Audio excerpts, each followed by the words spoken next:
उदयपुर में राज्य स्तरीय गणतंत्र दिवस समारोह 2 बजे उदयपुर के लिए रवाना होंगे मुख्यमंत्री भजनलाल शर्मा और दोपहर 3 बजे सर्किट हाउस उदयपुर पहुंचेंगे। दोपहर 3:55 का वक्त होगा जब सहेलियों की बाड़ी उदयपुर जाएंगे और शाम 4 से 5 बजे सहेलियों की बाड़ी एट होम में शिरकत करेंगे सीएम भजनलाल शर्मा। गणतंत्र दिवस की पूर्व संध्या पर गणतंत्र दिवस के उपलक्ष्य में एट होम का आयोजन। शाम 6:25 पर फतेह सागर के पाल जाएंगे, सांस्कृतिक कार्यक्रम में शिरकत करेंगे और 8 बजे सर्किट हाउस पहुंचकर रात्रि विश्राम करेंगे सीएम। 26 जनवरी के मुख्यमंत्री के प्रस्तावित कार्यक्रम सुबह 8:55 पर सर्किट हाउस उदयपुर से रवाना होंगे। सुबह 9 बजे शहीद स्मारक पर पुष्प चक्र अर्पित करेंगे। सुबह 9:15 बजे महाराणा भूपाल स्टेडियम उदयपुर पहुंचेंगे और राज्य स्तरीय गणतंत्र दिवस समारोह में शिरकत करेंगे। दोपहर 12 बजे सर्किट हाउस उदयपुर पहुंचेंगे मुख्यमंत्री और दोपहर 12:45 पर रवाना होकर 1:50 पर जयपुर पहुंचेंगे सीएम भजनलाल शर्मा। तो ये आज और कल के कार्यक्रम हैं मुख्यमंत्री भजनलाल शर्मा के। गणतंत्र दिवस पर उदयपुर में मौजूद रहेंगे, वहां पर राज्य स्तरीय कार्यक्रम है जहां शिरकत करेंगे।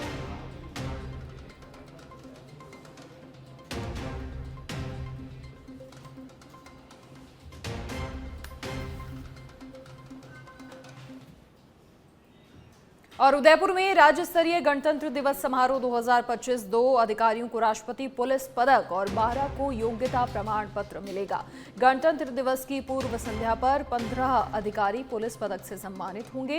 6 लोगों को प्रशस्ति पत्र दिए जाएंगे। तो गणतंत्र दिवस की पूर्व संध्या पर 15 अधिकारी पुलिस पदक से सम्मानित होंगे। 6 लोगों को प्रशस्ति पत्र दिए जाएंगे। उदयपुर में राज्य स्तरीय गणतंत्र दिवस समारोह 2025 और ऐसे में पुलिस अधिकारियों को भी सम्मानित किया जाएगा। बड़ी खबर का रुख करेंगे। बीजेपी अजमेर देहात जिला अध्यक्ष दावेदार पवन जैन के नाम पर विवाद आया सामने। अजमेर में धर्मांतरण के मास्टरमाइंड सलीम खान के साझेदार पवन जैन का नाम सामने आने पर बीजेपी कार्यकर्ताओं में रोष है। अब बड़े सवाल उठ रहे हैं, आखिर किसने बढ़ाया पवन जैन का नाम आगे। सूत्रों के मुताबिक पवन जैन के ब्यावर कार्यालय पर सलीम खान ने एडवांस में माला पहनाकर दे दी शुभकामना। पवन जैन के पार्टनर सलीम खान ने नाम घोषित होने से पहले ही सोशल मीडिया ग्रुप्स में बधाई दे दी। पवन जैन का नाम पहले भी रहा है सलीम खान के साथ साझेदारी के कारण विवादों में, और एक बार फिर से सोशल मीडिया ग्रुप्स में पहले ही उन्हें शुभकामना और बधाई दे दी गई। बीजेपी अजमेर देहात जिला अध्यक्ष दावेदार पवन जैन के नाम पर विवाद सामने आया है। धर्मांतरण के मास्टरमाइंड सलीम खान के साझेदार पवन जैन का नाम सामने आने पर बीजेपी कार्यकर्ताओं में रोष है। और अजमेर के किशनगढ़ से खबर है, जहां शहर में 2 जगह आग से अफरा तफरी मच गई। हरमाड़ा रोड की बंद मार्बल फैक्ट्री के गोदाम में केमिकल ड्रम्स में आग लगी और आग ने विकराल रूप ले लिया। मुक्तिधाम में रखी लकड़ियों में भी आग भड़क गई। दमकल की गाड़ियां और अधिकारी रामप्रसाद चौधरी आग बुझाने का लगातार प्रयास कर रहे हैं। फायर ब्रिगेड की टीम दोनों जगहों पर पहुंची और आग पर काबू पाया।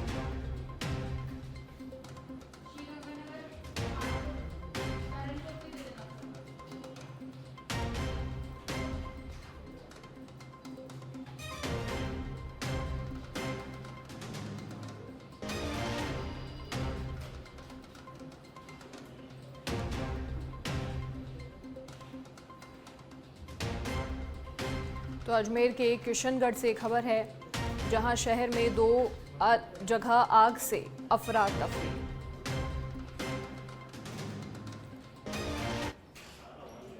बांसवाड़ा में आनंदपुरी सरपंच संघ ने सरपंचों का 1 साल का कार्यकाल बढ़ाने के सरकार के फैसले का स्वागत किया है।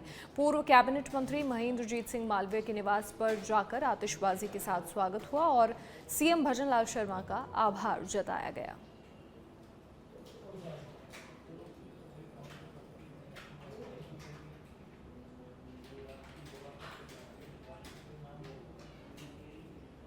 और अब जयपुर नगर निगम हेरिटेज से खबर, जहां हेरिटेज निगम आयुक्त अरुण हसीजा ने निर्देश दिए हैं। हेरिटेज क्षेत्र के हाजिरीगाह पर रखे जाएंगे नए रजिस्टर। अब सीएसआई सफाई कर्मियों की हाजिरी करेंगे। जोन उपायुक्त रोजाना हाजिरीगाह में उपस्थिति देखेंगे। स्वच्छता सर्वेक्षण 2024 की चेकलिस्ट के अनुसार तैयारी के निर्देश और वार्ड्स में जाकर कमिश्नर अरुण कुमार हसीजा ने लोगों से बातचीत की। अब सीएसआई सफाई कर्मियों की हाजिरी करेंगे। जोन उपायुक्त रोजाना हाजिरीगाह में उपस्थिति देखेंगे। स्वच्छता सर्वेक्षण 2024 की चेकलिस्ट के अनुसार तैयारी के निर्देश। वार्ड्स में जाकर कमिश्नर अरुण कुमार हसीजा ने लोगों से बातचीत की।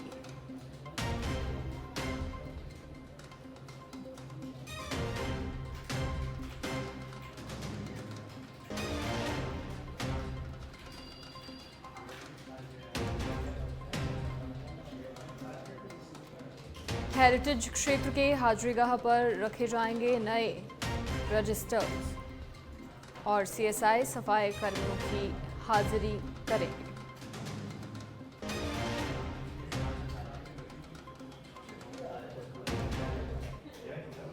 और अब नगर निगम ग्रेटर से जुड़ी बड़ी खबर। नगर निगम ग्रेटर की अवैध अतिक्रमण पर कार्रवाई। जयपुर के मानसरोवर में कार्रवाई हो रही है। अवैध अस्थायी अतिक्रमण पर निगम का पीला पंजा चला। नगर निगम ग्रेटर आयुक्त रुक्मणी रियाड़ के निर्देशन में कार्रवाई हो रही है। मानसरोवर जोन की टीम और सतर्कता शाखा की संयुक्त कार्रवाई। मानसरोवर के मध्यम मार्ग विजय पथ पर अवैध अतिक्रमण पर कार्रवाई की जा रही है। अवैध अस्थायी अतिक्रमण पर निगम का पीला पंजा चला। नगर निगम ग्रेटर आयुक्त रुक्मणी रियाड़ के निर्देश में कार्रवाई हो रही है।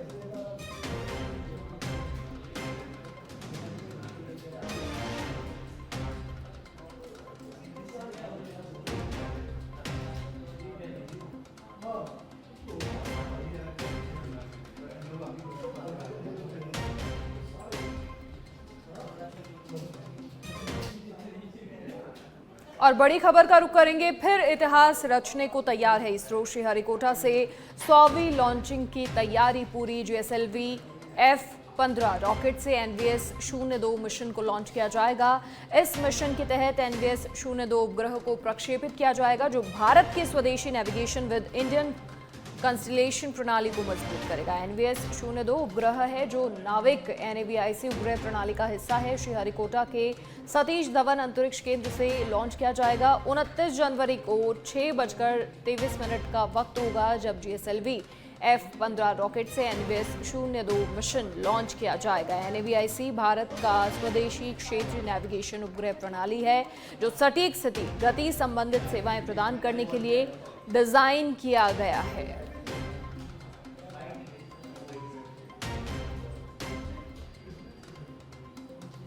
29 जनवरी को इसकी लॉन्चिंग होगी।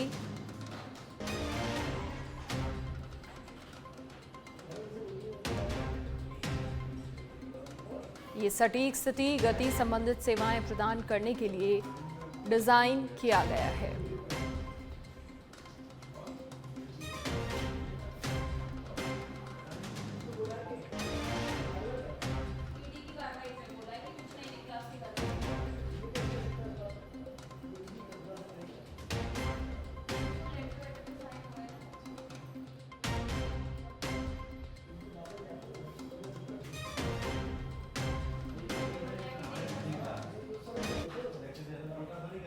और बालोतरा जिला अस्पताल में ओपीडी काउंटर एक स्टाफ के भरोसे चल रहा है। वहीं जिला अस्पताल में जगह जगह कचरे का ढेर देखने को मिल रहा है। जिला अस्पताल में सफाई और ओपीडी काउंटर पर स्टाफ लगाने का लाखों रुपए का टेंडर दे रखा है। आपको बता दें, क्षेत्र के इकलौते जिला अस्पताल में अव्यवस्थाओं का आलम देखा जा रहा है।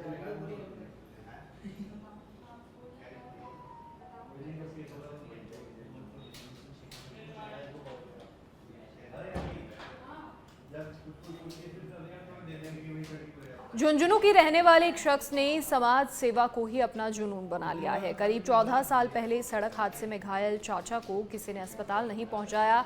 हादसे के बाद 1.5 घंटे तक सड़क पर तड़पते हुए दम तोड़ दिया, जिसके बाद सूरजगढ़ के एक शख्स ने ठान लिया कि इलाज के अभाव में किसी की जान नहीं जाने देंगे। अशोक अपनी टीम के साथ एम्बुलेंस की मदद से घायलों को अस्पताल पहुंचा रहे हैं और सभी सदस्य हर महीने सदस्यता शुल्क के रूप में 200 रुपए जमा करवाते हैं। एम्बुलेंस चालक भी सदस्य खुद ही हैं। सूरजगढ़ की जीवन ज्योति रक्षा समिति के पास वर्तमान में 2 एम्बुलेंस हैं। पहले सूरजगढ़ एरिया तक ही फ्री सेवा देते थे और अब सूरजगढ़ से रेफर किए जाने वाले घायलों को झुंझुनू तक फ्री छोड़ने का जिम्मा भी उठा लिया है। इन 14 सालों में करीब 7,109 सड़क हादसों में घायल हुए 14,538 घायल लोगों को अस्पताल पहुंचाया है। इनमें से करीब 14,082 लोगों का जीवन बचा चुके हैं।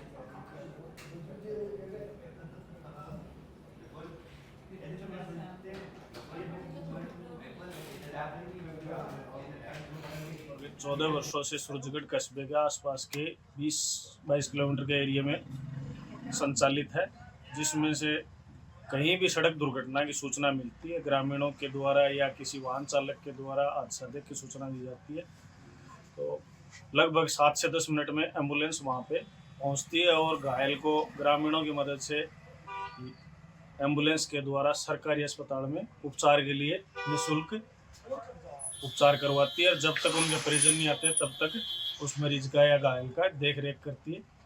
प्राथमिक उपचार के बाद कई बार ज़्यादा घायल होने पर घायल को झुंझुनू के लिए रेफर किया जाता है, तो 108 की व्यवस्था की गई है। अगर सरकारी 108 उपलब्ध नहीं होती है तो जीवन ज्योति के पास एक गाड़ी एक्स्ट्रा है जो सिर्फ सूरजगढ़ से झुंझुनू रेफर के लिए है और निःशुल्क है।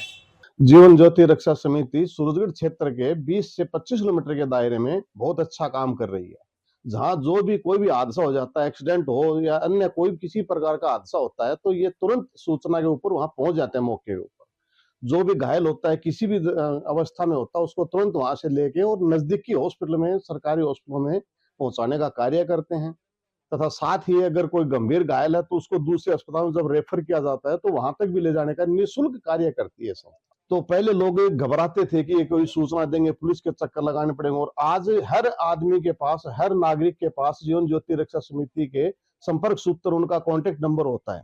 जीवन ज्योति रक्षा समिति जो है, सड़क दुर्घटना के जितने भी मामले होते हैं उसमें बहुत ही सक्रियता से काम करती है और इससे जनता में बहुत ही उत्साह का माहौल है और उनको समय पर अस्पताल पहुंचाकर उनका उपचार करवाती है।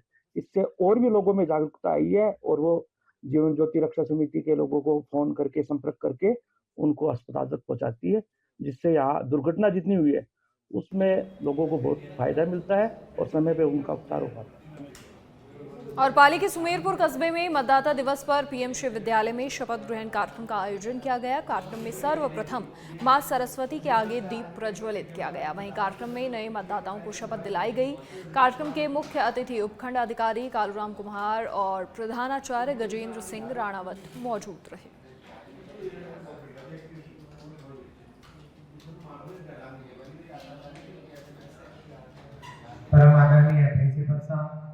तहसीलदार जनवरी को हम लगातार इसको मनाते जा रहे हैं। प्यारे बच्चों, आपको ये ज्ञात होगा कि हमें ये जो आज़ादी मिली है बड़ी मुश्किल से 200 सालों की गुलामी के बाद में हमारे सैकड़ों हजारों हमारे स्वतंत्रता सेनानियों के बलिदान के पश्चात मिली है। जब हम आज़ाद हुए 15 अगस्त 1947 को, उसके पश्चात हमारी शासन प्रणाली को चलाने के लिए हमने 26 जनवरी 1950 को हमारा एक संविधान निर्मित करके उस संविधान को लागू किया और उस संविधान के माध्यम से हमने एक लोकतांत्रिक गणराज्य की स्थापना की। केंद्रीय मंत्री गजेंद्र सिंह शेखावत धौलपुर पहुंचे। सर्किट हाउस में मंत्री गजेंद्र सिंह शेखावत, जिला कलेक्टर श्रीनिधि बीटी और एसपी सुमित मेहराड़ा ने अगवानी की और इसके बाद राजपूत छात्रावास और रेला रोड पर महाराणा प्रताप प्रतिमा का अनावरण करेंगे, जिसके बाद सेवा स्थल पंचगांव के स्थानीय कार्यक्रम में शामिल हैं।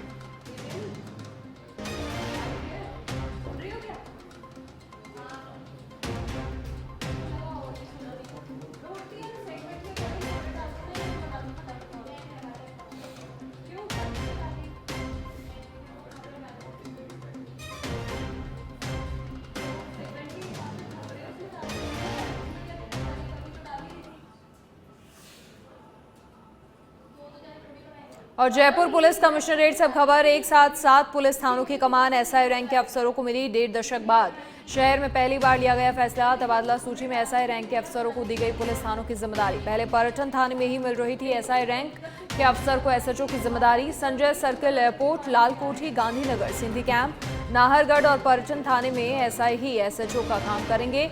Police commissioner Biju George Joseph ने कामकाज का आकलन करने के बाद ही दी थानों की जिम्मेदारी। तो एसआई रैंक के अफसरों को भी थानों की जिम्मेदारी दी गई है।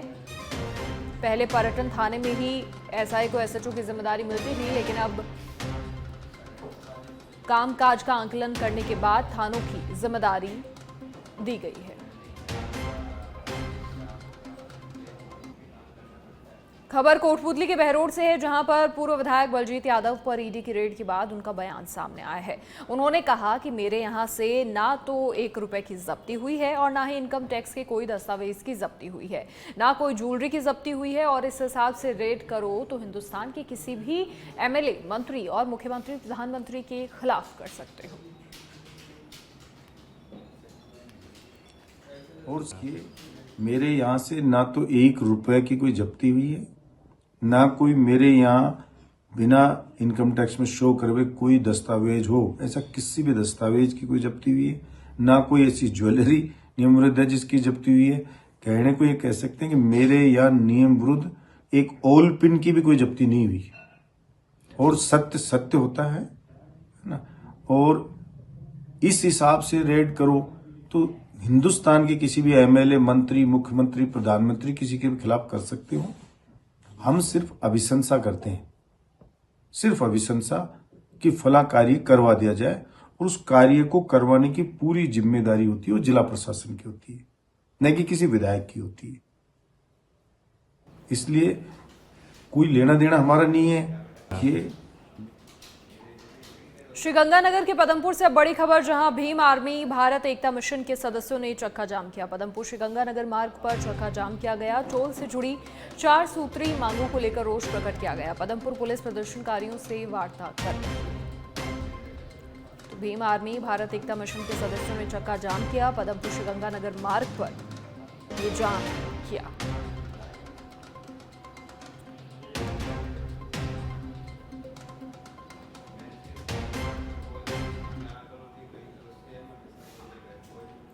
झुंझुनू में राष्ट्रीय मतदाता दिवस पर सूचना केंद्र सभागार में कलेक्टर राम अवतार मीणा की अध्यक्षता में जिला स्तरीय कार्यक्रम का आयोजन वोट जैसा कुछ नहीं थीम पर किया गया। कार्यक्रम में 9 मतदाताओं और बीएलओ ने भाग लिया। कलेक्टर राम अवतार मीणा ने मतदाताओं को शपथ दिलाई। वहीं कार्यक्रम में जिला स्तर पर 22 बीएलओ को भी सम्मानित किया गया और साथ ही 9 मतदाताओं से मोबाइल ऐप के जरिए एपिक कार्ड भी डाउनलोड करवाए गए।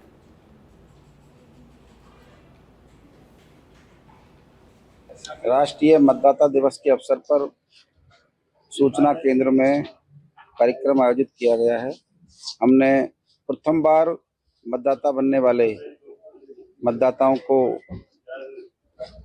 एक प्रकार से सम्मान दिया है और जो बीएलओज और हमारे शिक्षा विभाग के कार्मिक अच्छा काम कर रहे हैं उनका चयन हुआ है, उन्हें भी हमने सम्मानित किया है।